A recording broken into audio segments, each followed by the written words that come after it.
I'm just a poor wayfaring stranger. Hey everybody, I know my videos have been few and far between, and I'm sorry. I'm going to try to do better. I say that in just about every video. Well, let's hope my quality is up since my quantity is down. So, I've got a lot of topics that I'm going to talk about while y'all watch these few little clips that I've recorded here and there. I'd like to start out with the company that I'm working for, Advanced Trucking. I would just like you all to know that they are ready for you. Come on and get you a truck, sign on. Let's make some money together. I really enjoy working for Advanced, and I highly recommend anybody to come over and join our team. I'm not getting referrals or none of that. I'm not asking for none of that from the company. I believe in them, and I think they're good people. So if you get a chance and you decide you want to give the spot market a shot, come on over and hey, let's do it. Do it together. Team up.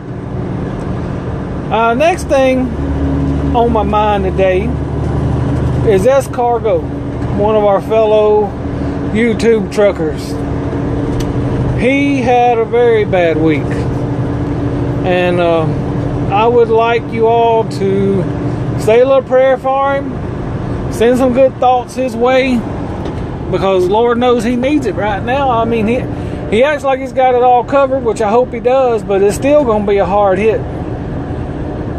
So, good luck, S-Cargo. We'll be praying for you, brother. And the next person on my list that I'd like to talk about is old CPAP. Old CPAP decided to turn in his truck, and he's done with trucking on over the road. Now he's working short haul, trying to be home more for his family. God bless you, and I hope everything works out good for you. I sure did hate to see you leave, but I understand what all you're dealing with out there on the open market. I feel really blessed that I have found a shipper, and I've been pretty steady with them. The next person I want to talk about is old Snorelord. Now, old Snorelord, he's a pretty cool guy. Me and him talk pretty regular on the old telephone, and I feel pretty confident in calling him a good friend. We've talked about a few items, and one of them, last time we talked, was the automated trucks. And I was just expressing to him how I thought that the automated trucks are going to end up being kind of like the autopilot on an airplane. They're still going to have somebody in the seat, because this is an 80,000 pound missile, and I just don't think that companies would want that kind of liability, especially after they have a few accidents, which they're coming. Just look at the accidents that have happened with the Tesla cars and stuff like that. And with something that's 80,000 pounds, you're talking about a lot of damage. So I really think that, to keep the liabilities down, they're going to have somebody in the seat overseeing the autonomous trucks, at least for the first long spell as they come and be mass produced. So I was going through it. I thought about it a lot, and I was like, man, I just don't know if I should love the idea or hate the idea. But I do hope that my company grows enough to where I'm going to be one of the companies pushing out an autonomous vehicle. Because if you can't beat them, join them, and that is going to be the way of the future, just like the electric truck.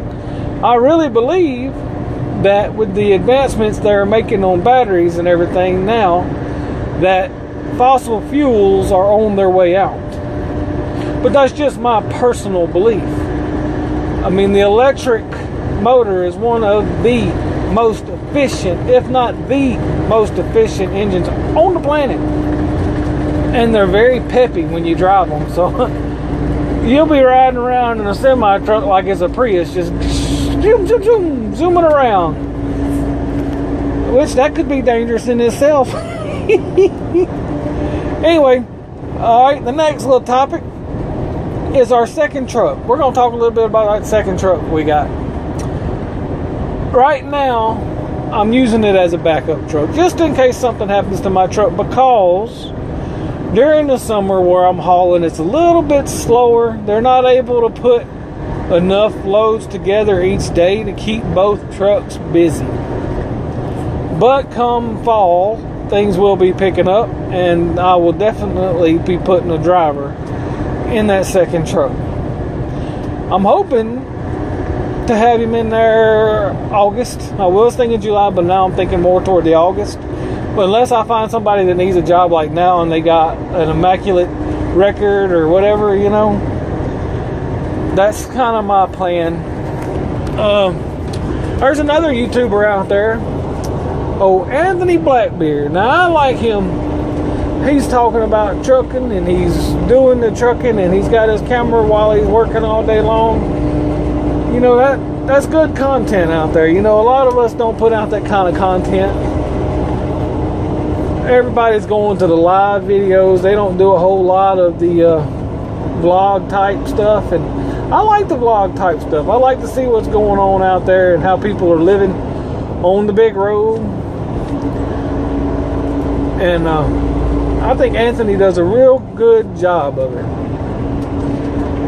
There's another channel I like to watch out there. It's called Praxis Prepper. Now, prepping is one of my other side hobbies, I guess you could say. I try to do a little bit here and there. Now, I'm not on the level of a professional prepper. I don't have a bunker and 10 years of stockpile of food and weapons or nothing like that, you know, but I do enjoy thinking about the possibilities and trying to be prepared, if nothing else, learning a few new skills. And right now, Praxis is doing a series about building his homestead. And I think that y'all would be coming in if y'all jump over there and check out his channel at a good time with him going up with his homestead and the things that he is going to do to make it nice. I'm really hoping he does a lot on the alternative energy, because that's kind of where my heart is at the moment, is studying solar, wind, and maybe even some free energy stuff. I like experimenting, and who knows what's coming down the path, you know. All you got to do is keep paddling, and one day something's going to break loose. Now, Trucking Review channel, y'all, they have got one nice truck. I really do like that truck. But I could only imagine that they had to get in some of the places that I had to get in. It's pretty crazy out there.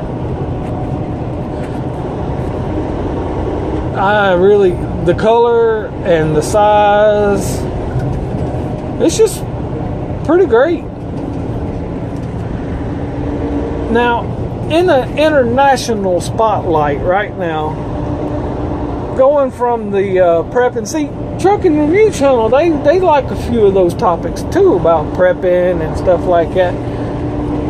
So we're going to keep in that same line, and we're going to talk about what's going on in international news, and that is Iran and the possibility of war with Iran. Now, they've shot down one of our drones, and if you ask me, that's enough reason to bomb them into oblivion. But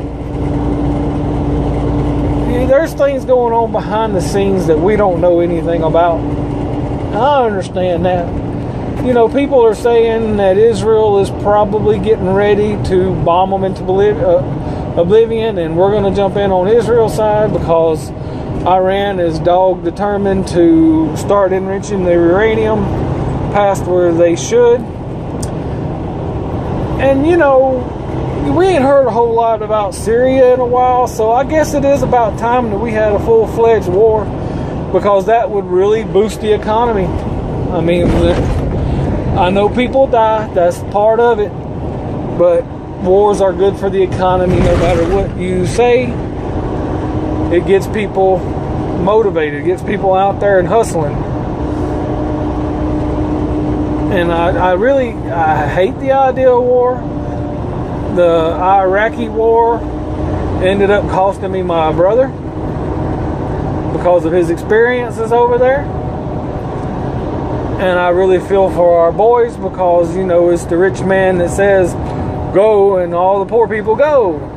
You know, that's just the kind of way the capitalist system works. Most poor people join the military to get your education and to get the benefits. But it ended up, if you go into a major war, it could cost your life.